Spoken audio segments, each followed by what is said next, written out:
జనగామ జిల్లా కొడగండ్ల మండలంలో గుప్త నిధుల ముఠాను పోలీసులు అరెస్ట్ చేశారు. గుప్త నిధుల పేరుతో ఓ కుటుంబాన్ని భయభ్రాంతులకు గురిచేసి 15 లక్షల రూపాయలు వసూలు చేసినట్లు పోలీసులకు ఫిర్యాదు అందింది.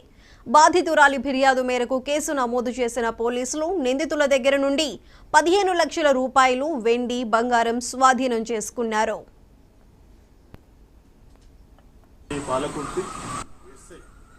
కొడకండ్ల సారిత్యం వారి టీం అంతా కూడా కానిస్టేబుల్ శ్రీనివాస్, సోమిరెడ్డి, సంపత్, రాజు మరియు కానిస్టేబుల్ రాజ్ కుమార్, అశోక్, సోమేశ్వర్, శ్రావణ్, శ్రీనివాస్, అరుణ్ అందరూ కలిసి ఈ కేసును సాధించారు. వారికి అందరూ కూడా సిపి గారు అభినందించారు.